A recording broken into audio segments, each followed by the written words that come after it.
A few months back, I got this leaflet at my front door for an online community for people just on 36th Avenue and just in my neighborhood.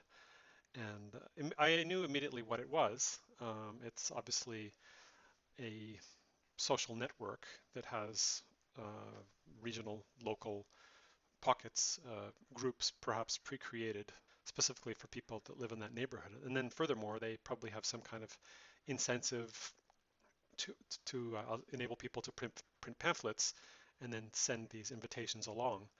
And the reason I knew what this was as soon as I got it is because actually I did the same thing in about 2004 or so with this townhouse I was living in Southeast Van called Southview Gardens. I bought the domain southviewgardens.com. It was some kind of a PHP-based community forum. And I printed out a bunch of pamphlets and paid my kids, I don't know, 25 cents per pamphlet to put them in the boxes of all of the, I don't know, 100 or 200 or so units inside the townhouse complex we were living in.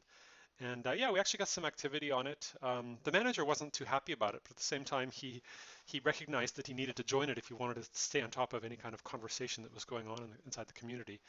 And so I actually admire him. He's an older gentleman, and he's passed away since. But yeah, I had a little bit of success with that. And then that also led me to start another service. It was called neighbor.net. And originally, you can see that I bought the domain back in 2004.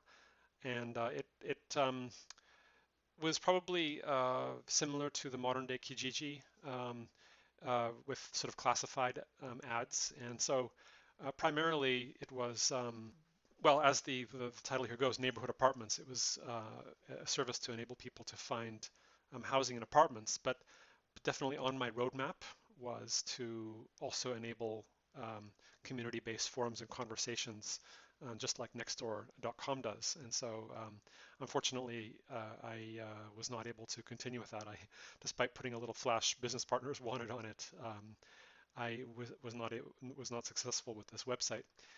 Anyway, it does make me think of, I'm a big fan of the US office, and they have this episode called WUPHF.com, which is a an idea for a new social media site that this character Ryan comes up with, but then it ends up getting bought by, I can't remember what the acronym stands for, the Wisconsin United something something or University.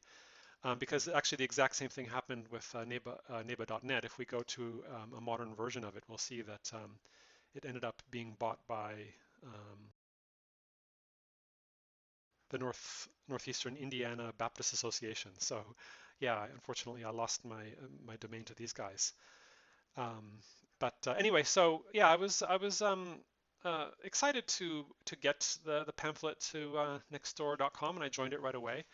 You know, I quickly started interacting it with the way that I originally, would like people to have interacted with my community platforms. And so, for instance, I was just walking my kid to school, and I saw this lost dog poster. So, again, if there was a successful community-based online platform, I would expect that people's first reaction to losing a dog would be to post it on the forum before putting up paper posters. But I figured I would help enable the cause by first uh, taking a picture of it and posting it to kind of serve as an example to other neighborhood members that this is like the kind of content that they probably want to see on there. And so anyway, I was thinking to myself, I wonder if Nextdoor.com has an online user community. Now, the reason I ask is I have to preface this. I actually am a community manager consultant as my trade, and I particularly consult inside a software called Jive Software. And one of the things that is particularly interesting about Jive Software is their online community called AureaWorks. Jive Software was bought by this company, Aurea, in Texas two and a half years ago or so, and the acquisition hasn't gone super well. But when looking at other software platforms, the first thing I do is I looked for their user communities, and most of them are basically non-existent, or at least not accessible from the public internet. Um, you have to be an existing client to be able to access them. Whereas in the case of AureaWorks, they have a public section and a private section. And so even for potential clients, people just interested in learning about the product, learning about some of the other users and their experience with the product can find it right away. And they have a way of hiding the usernames to protect privacy from their public views. But again, with the other community platforms, the other Jive competitors, it's impossible to join their user communities at all. Maybe you could, on LinkedIn or some other platform like that, you could find a user group, or maybe meetup.com.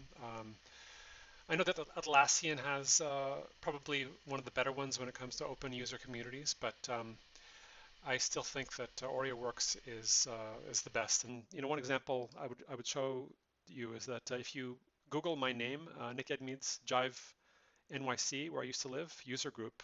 The second result is a post about a user group meeting that we hosted. And there's a video of me talking a little bit about advocating the use of Jive software inside an organization. And like I said, you're not going to find a user community for any other community software that can let you kind of peek into it and hear some of the stories as you would be able to with Jive. So then I decided to Google Nextdoor.com user community, and you'd think that a community software would actually have a community where people could discuss the platform itself too, but I couldn't find it. So then I thought to myself, oh, why don't I just What's kind of interesting, while recording this, I'm actually getting some notifications from Nextdoor.com. And I was going to state this later, but I did notice that inside my neighborhood, Arbutus Ridge, there already are about 82 members in here, so it definitely seems like it's gaining traction. But anyway, getting back to my point, I wanted to give some feedback about the community. One thing I wanted to give some feedback on is actually the ability to deep link into my neighborhood, Arbutus Ridge.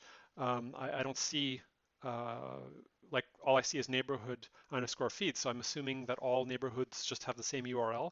Maybe that's a security feature. I also noticed when I went to the map that I don't actually have the ability to kind of peek into other neighborhoods. I can see them, but I can't actually go in there and see what's inside there. And that could be intentional, a security privacy measure, which could actually be a very valuable thing, I do concede. Anyway, so maybe my idea for deep linking in communities is not a good one, but then I just clicked on Arbutus Ridge to see what would happen, and immediately I was shown a map of San Francisco. Now this is obviously a bug, so I guess now what I want to do is report a bug. And this report an error on the map that's not the right thing to do. That would be reporting it to Google. I want to report it to Nextdoor.com. So I thought to myself, well, I know, I'll just make a group called Nextdoor users, and actually maybe all groups, and then create a group, Nextdoor users, and immediately here's the problem, is that it's actually not a location-based group. So Nextdoor.com only allows, I suppose I could create it for all of Vancouver for now and still post my issue. Maybe I could go back and rename it Vancouver Nextdoor. In fact, I think I will do that. And maybe in the future on their product roadmap, they will create the ability to have non-location based groups as well for exactly use cases like this. I mean, why let Facebook and LinkedIn, have all of the glory when it comes to public groups. If it isn't that hard to implement and people are skeptic of using Facebook because of privacy concerns, then why not let them create a group here on Nextdoor.com? Anyway, so yeah, I just wanted to give a little presentation of my findings around Nextdoor.com and talk a little bit about my own personal WUPHF.com story of where I missed the boat in creating an online social network and how someone ended up scooping up the domain for a completely different purpose. I will be watching Nextdoor.com. I'd be interested to see what their roadmap is, and I'm also interested in what they do for funding and what their exit strategy is. I think I'd be kind of sad if they were bought by Facebook, but I guess they have to think about sustainability. What is the other model to copy Jimmy Wales and ask for donations like Wikipedia and his new platform, WT Social? Anyway, actually, yeah, the next video I create, I think, will be about WT Social. So feel free to tune in again. Thank you.